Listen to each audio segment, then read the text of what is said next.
Hello दोस्तों, आप सभी का स्वागत है एक बार फिर से आपके अपने यूट्यूब चैनल पर।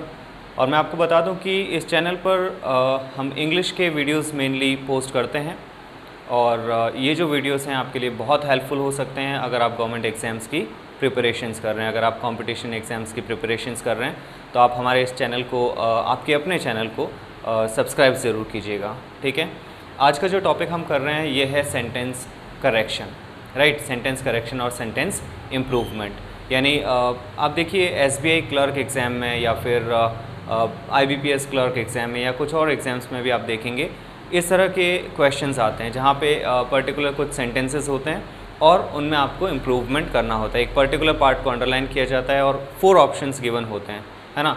तो उन 4 ऑप्शंस में से आपको एक करेक्ट ऑप्शन का सिलेक्शन करना होता है। कई बार इम्प्रूवमेंट होता है, कई बार इम्प्रूवमेंट नहीं भी होता है। तब जब इम्प्रूवमेंट नहीं होता है तो हम नो इम्प्रूवमेंट करके सेलेक्ट करते हैं। ठीक है, अभी ये जो क्वेश्चंस मैंने यहाँ पे लिखे हैं इसमें मैंने इम्प्रूवमेंट मतलब जो ऑप्शंस होते हैं वो तो यहाँ नहीं दिए हैं, बट बिना ऑप्शंस के भी आप सोच सकते हैं कि इम्प्रूवमेंट होना चाहिए या फिर नहीं होना चाहिए। तो चलिए शुरुआत करते हैं आज के इस वीडियो की। He is quite a right in his approach towards solving this issue. He is quite a right in his approach towards solving this issue। यानी वो अपनी अप्रोच में बिल्कुल सही है इस इश्यू को सॉल्व करने के लिए। कोई पर्टिकुलर इश्यू है जिसको सॉल्व करना है और उसकी जो अप्रोच है वो बिल्कुल सही है। तो बात यह है कि जो अंडरलाइंड सेंटेंस है, जो पार्ट है इस सेंटेंस का जो अंडरलाइन हमने कर रखा है, इस सेंटेंस में हमें देखना है कि क्या इम्प्रूवमेंट हो सकता है, राइट। इम्प्रूवमेंट तभी हो सकता है जबकि ये आपको करेक्ट नहीं लग रहा है। ठीक है, अगर ये करेक्ट है ऑलरेडी तो फिर इम्प्रूवमेंट की ज़रूरत नहीं है। अगर आप इस सेंटेंस को ध्यान से देखें तो क्वाइट अ राइट, इस चीज़ की कोई ज़रूरत नहीं है। यहाँ पे देख रहे हैं आप ए जो लिखा है इसकी कोई ज़रूरत यहाँ पे नहीं है, right. He is quite right, he is quite right in his approach toward solving this issue. तो यहाँ पे ए जो है इसकी यहाँ पे कोई रिक्वायरमेंट नहीं है, आप ए को रिमूव कर दीजिए और ये है फर्स्ट सेंटेंस का सेंटेंस इम्प्रूवमेंट, राइट। चलिए बढ़ते हैं सेकंड सेंटेंस की तरफ। The loss of his parents is much too painful for him. I think आपको दिख नहीं रहा होगा। The loss of his parents is too much, not too much too painful for him. ठीक है, ये सेंटेंस है सेकंड। अब यहाँ क्या इम्प्रूवमेंट हो सकता है? देखिए 100 में से ऑलमोस्ट 99 स्टूडेंट्स यही कहेंगे कि भाई ये मच टू जो है ये रॉन्ग है, बिकॉज हमने आज तक जो पढ़ा है वो टू मच पढ़ा है, तो मच टू लगता है कि रॉन्ग है या ऐसा कुछ है। लेकिन मैं आपको बता दूं ये बिल्कुल करेक्ट है, ये बिल्कुल करेक्ट है, इसमें कोई इम्प्रूवमेंट की ज़रूरत नहीं है। तो फिर बात आती है कि इसमें फिर करेक्शन करना क्या है। तो इस सेंटेंस में कोई करेक्शन नहीं है, ये सेंटेंस बिल्कुल करेक्ट है, राइट। अब आप कहेंगे कि भाई मच टू का यूज़ हम कब करते हैं, क्यों करते हैं या फिर कहाँ करते हैं। देखिए जब हम टू मच का यूज़ करते हैं तो टू मच के बाद में एक नाउन यूज़ करते हैं, राइट। टू मच के बाद क्या आता है? एक नाउन होती है। For example there is too much rain, there is too much rain. तो टू मच के बाद आप क्या यूज़ कर रहे हैं? Rain, that is a noun, right. लेकिन यहाँ आप देखें मच टू के बाद क्या है? Is it a noun? It's not a noun, ये एक एडजेक्टिव है, राइट। तो एडजेक्टिव से पहले आप टू मच यूज़ नहीं करके आप यूज़ करते हैं मच टू। ऑल्दो ये थोड़ा लेस फ्रीक्वेंट है, इतना ज़्यादा यूज़ नहीं करते हैं, बट ग्रामेटिकली एब्सोल्युटली करेक्ट है, राइट। सो जब भी ये एडजेक्टिव्स होते हैं उससे पहले अगर आपको मॉडिफाई यूज़ करना है तो टू मच के बजाय आप यूज़ करेंगे much too, which is absolutely correct. Much too painful. Okay, अब बढ़ते हैं अगले क्वेश्चन की तरफ। अगला क्वेश्चन है number 3। My company has decided to refer to the unusual complicated issue to another firm, right. This sentence number 3, देखिए my company has decided, मेरी कंपनी ने डिसाइड किया है to refer the unusual complicated issue, यानी इतना जो बिल्कुल एक कॉम्प्लिकेटेड इश्यू है उसको किसी दूसरी फर्म को रेफ़र करने के लिए सोचा है या डिसाइड कर लिया है। तो यहाँ प्रॉब्लम क्या है? प्रॉब्लम ऑब्वियसली इस पार्ट में होनी चाहिए अगर है तो, और ये भी हो सकता है कि प्रॉब्लम ना हो। देखिए कॉम्प्लिकेटेड इश्यू, इश्यू क्या है? इश्यू इज़ अ नाउन, ठीक है। कॉम्प्लिकेटेड क्या है? एडजेक्टिव। ये आपका नाउन, ये आपकी एडजेक्टिव। तो फिर अनयूजुअल क्या है?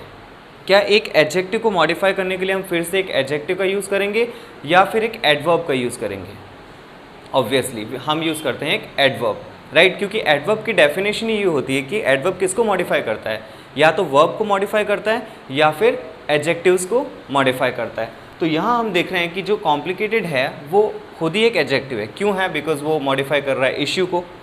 तो जब कॉम्प्लिकेटेड खुद ही एक एडजेक्टिव है तो फिर हम एक एडजेक्टिव यूज़ नहीं कर सकते अनयूजुअल। इसकी जगह हम यूज़ करेंगे unusually, right.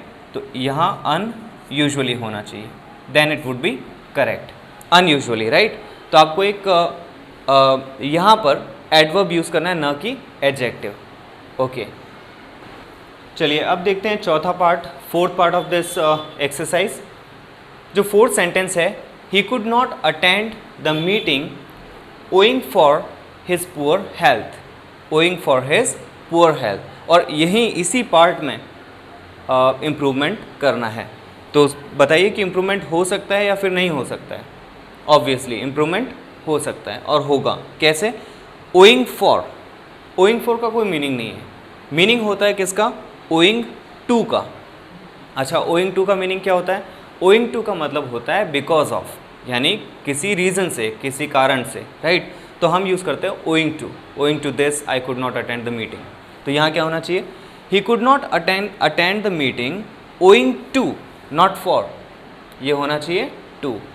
Owing to his poor health, because of his poor health he could not attend the meeting. Simple.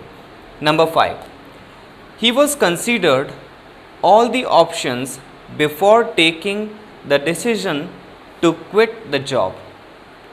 He was considered all the options before taking the decision to quit the job, right?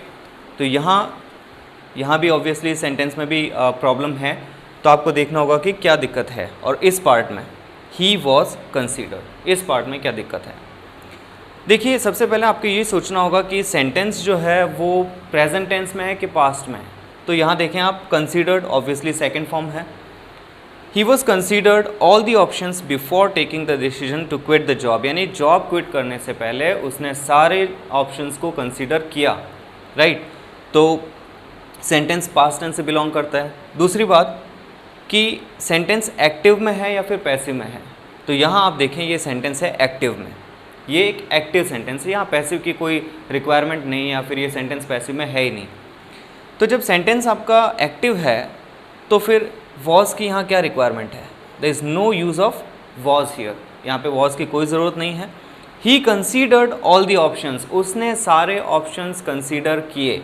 उसने सारे options consider किए। तो इस sentence में उसने ऐसा किया, ये किया, वो किया, तो ये सारे पास्ट टेंस है, ठीक है। और पास्ट सिंपल टेंस।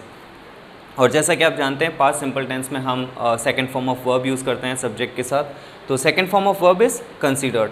यहाँ वॉज की कोई ज़रूरत नहीं है। हाँ, वॉज का यूज़ करते हैं बट पैसिव सेंटेंसेस में करते हैं थर्ड फॉर्म ऑफ वर्ब के साथ में। लेकिन जब आप पूरा सेंटेंस ही पढ़ेंगे तो आपको पता चलेगा कि considered third form of verb नहीं है बल्कि सेकंड फॉर्म ऑफ वर्ब है। और ये सेंटेंस बिलोंग करता है सिंपल पास्ट टेंस से। तो जब सिंपल पास्ट टेंस से बिलोंग करता है तो वॉज की यहाँ पे कोई रिक्वायरमेंट नहीं है, हम इसको एलिमिनेट कर सकते हैं। He considered all the options before taking the decision to quit the job, ठीक है। तो ये थे 5 क्वेश्चन सेंटेंस करेक्शन से रिलेटेड। आई होप आपको समझ में आया होगा। Thank you for watching the video.